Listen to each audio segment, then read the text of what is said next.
마음을 다하고 목숨을 다하고 뜻을 다하여 주 너의 하나님을 사랑하라 하셨으니 이것이 크고 첫째 되는 계명이요 둘째도 그와 같으니 내 이웃을 내 자신같이 사랑하라 하셨으니 이 두 계명이 온 율법과 선지자의 강령이니라 이렇게 말합니다. 아멘. 여러분, 이 율법사가 이 말씀을 듣고 난 후에 그 또한 사두개인처럼 아무 말도 하지 못하고 돌아갔다는 거예요. 예수님이 말하고 있는 이 말씀은요, 사실 모든 사람들이 가지고 있는 평이한 그러한 관념이나 윤리 도덕적이나 이런 것에서 한참 벗어난 얘기지요. 왜냐하면 하나님께서 말씀 속에서 말씀하시는 그 말씀의 의미를 잘 깨닫지 못한다는 거예요. 그것이 무엇이냐면 만나지 못한 데서 비롯되어지죠. 아멘. 어떤 만남을 못했냐면 그들은 하나님을 만나거나 예수님을 만나지 못했다는 겁니다. 아멘. 지식적으로는 율법적으로는 해박한 지식을 가지고 있을지는 모르지만 하나님께서 만나주시지 못하면 이런 결과를 빚어준다는 거지요. 아멘. 그 중에 대표적인 인물이요, 우리 주님을 만난 한 인물이 있어요.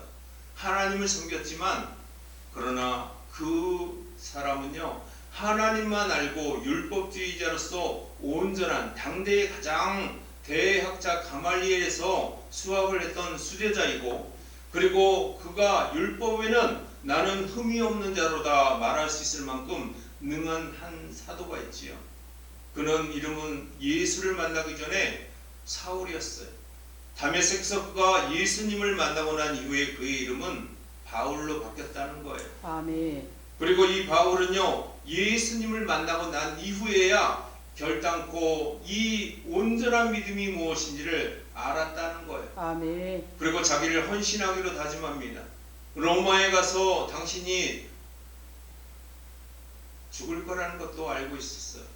그렇지만 그것을 마다하지 않고 자기 목숨을 내어놓으면서까지 주님을 증거했던 한 인물이기도 합니다. 오늘 본문을 보니까 예수님이 십자가에 죽으시고 무덤에 장사되고 난 이후 3일 이후에 일어난 일에 대한 말씀이지요. 13절부터 16절까지의 말씀은요, 바로 우리에게 이렇게 말해요.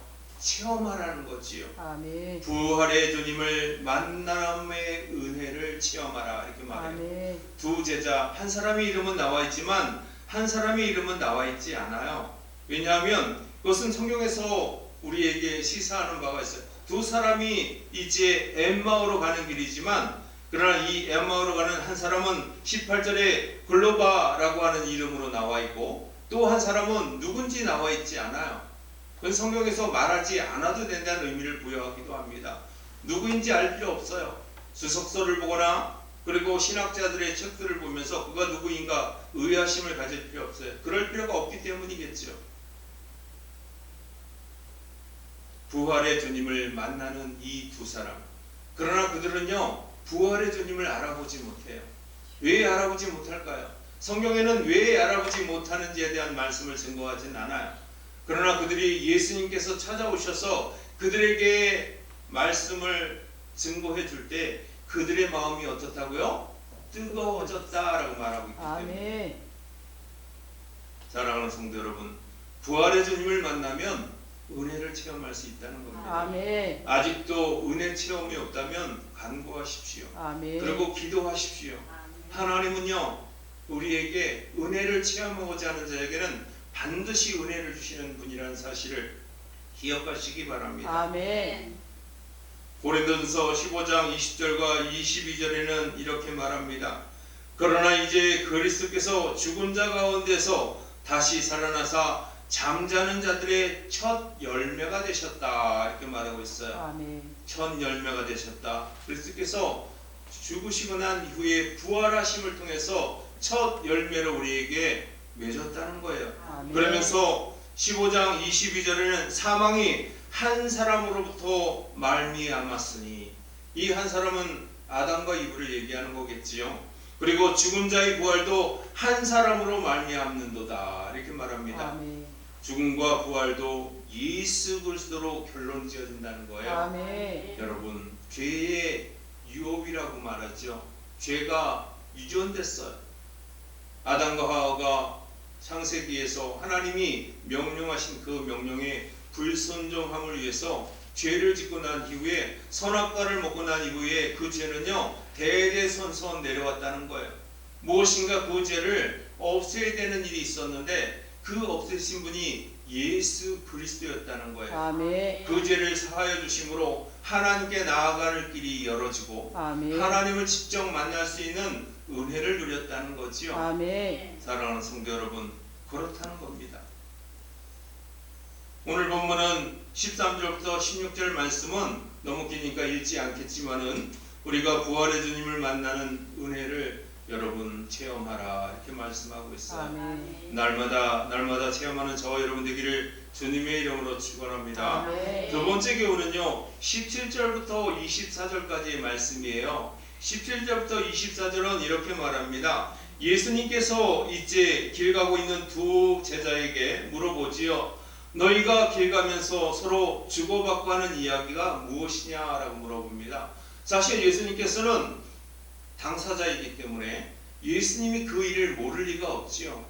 예수님은 부활하신 주님이시기 때문에 모를 수가 없어요. 그런데도 불구하고 이 두 제자가 엠마오로 10리길이나 되는 10km 정도 되는 25리 되니까 이중으로 말면 키로수로 따지면 심리가 4km를 심리로 기준하고 있잖아요.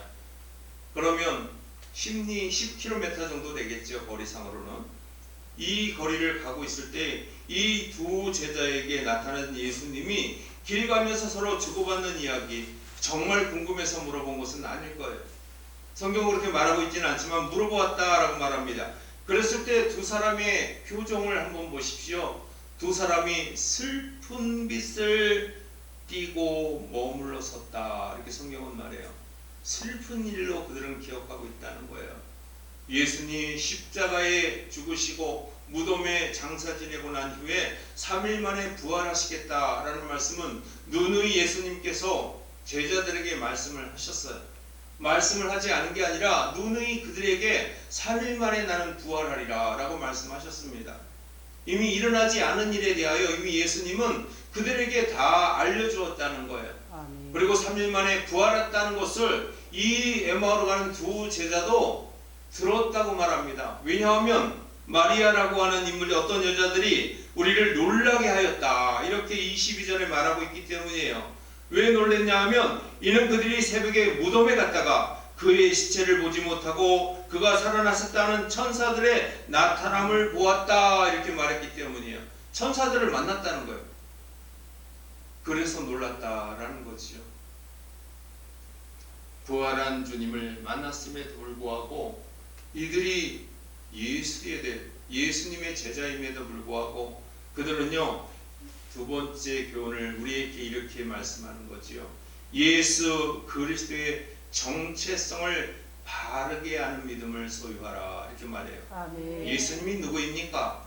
누군가가 여러분에게 다가와 묻는다면 여러분 예수님이 누구인지를 증거할 수 있겠어요? 예수님은 이런 분입니다. 이렇게 증거할 수 있겠어요? 이것은 중요해요.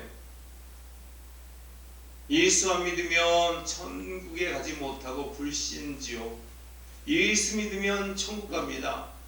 이러한 이분법적인 논리가 아니라 내가 만난 예수님이 누구인가 라고 하는 것을 분명하게 증거해야 합니다. 아멘. 그것은 중요해요. 왜냐하면 내가 만난 예수 그분을 믿지 않는 자들에게 소개하는 것이 전도라고 할 수 있어요. 아멘. 내가 만난 예수는 이런 분입니다.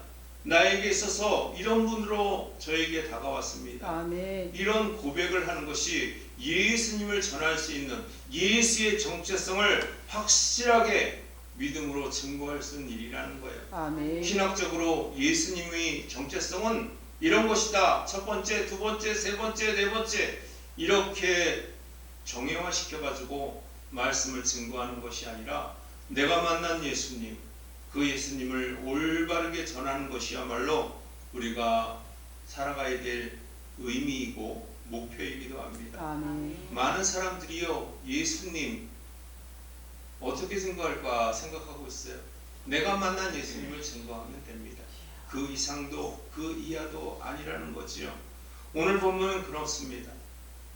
이 두 명의 제자는요, 예수님을 만났던 일은 나중에 예루살렘에 엠마오로 갔다가 다시 예루살렘에 돌아와서는 그곳에서 만난 예수님을 증거하고 있다는 거예요. 아멘. 여러분, 예수님의 정체성을 바르게 알고 전할 수 있는 저와 여러분 되기를 주님의 이름으로 축원합니다. 아멘. 세 번째 교훈은요, 첫 번째가 체험하라라 했다면 두 번째가 소유하라, 예수님을 바르게 하는 정체성을 아는 믿음을 소유하라 라고 말했다면, 세 번째는요, 증거하라 라는 말이 되겠지요. 하나님의 말씀을 담는 은혜를 여러분 증거하십시오.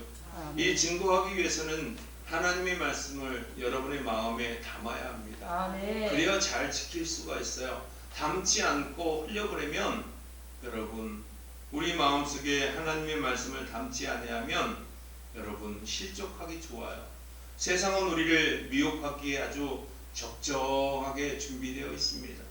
여러분을 유혹하는데 아주 적정하게 되어 있어요. 다시 말해서 우리를 유혹하거나 미혹하는 그러한 조건과 환경이 많이 갖추어져 있다는 거예요. 그래서 그 조건들에게 이겨낼 수 있는 힘은 하나님의 말씀에 의지하지 않고는 견뎌낼 수 없다는 뜻이기도 합니다. 아멘. 사랑하는 성도 여러분, 우리가 하나님의 말씀을 잡고 담고 내 가슴에 새겨야 하는 까닭은 아멘. 거기에 있는 거지요. 아멘. 그래서 세상의 어떠한 조류, 세상의 흐름 속에 빠지지 아니하고 믿음을 잘 지켜낼 수 있어야 한다는 겁니다. 아멘. 지금의 세상을 바라보십시오. 정상적인 세상의 모습이 아니잖아요. 오늘의 모습과 내일의 모습을